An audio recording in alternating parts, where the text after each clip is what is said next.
Шайлоо алдындагы үгүт процесстери кандай жүргүзүлөт? Шайлоо алдындагы үгүт жүргүзүү процесси Кыргыз Республикасынын жергиликтүү кеңешинин депутаттарын шайлоо жөнүндөгү мыйзамына ылайык жүргүзүлөт. Аталган мыйзамдын 23-бернесине ылайык шайлоо алдында үгүт жүргүзүү партияларды жана талапкерлерди официалдуу каттаган күндөн тартып башталат жана добуш берүүгө чейин 24 саат калганда токтотулат. Үгүт жүргүзүүнү 18 жаштан жогору Кыргызстандын жарандары ишке ашыра алат. Ал эми мамлекеттик кызматчылар, шайлоо комиссиясынын мүчөлөрү, 18 жашка толо элек жарандар, диний ишмерлер, чет өлкөлүк жарандар, ошондой эле жарандыгы жок адамдар үгүт жүргүзүүгө укуксуз болуп эсептелет. Шайлоо өткөрүүдө үгүт төмөндөгүдөй ишке ашырылышы мүмкүн.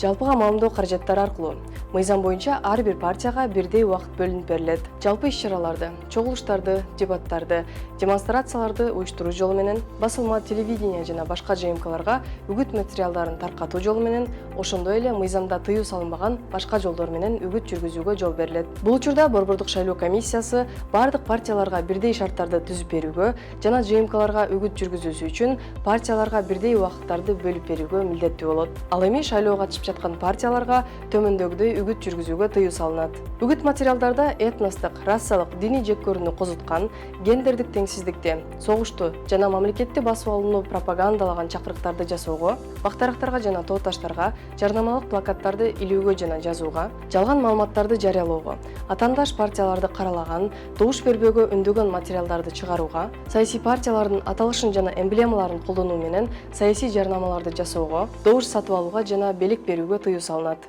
Ошондой эле талапкерлер жана алардын жакын туугандары шайлоо дайындалгандан тартып, шайлоонун жыйынтыктары расмий жарыяланганга чейин кайрымдуулук иштерин жүргүзгөнгө укуксуз. Эгерде бул талаптар бузула турган болсо, партияларга алгач эскертүү берилип, мыйзам бузуулар кайра катталган учурда Борбордук шайлоо комиссиясы партияны шайлоодон четтетип салууга укуктуу.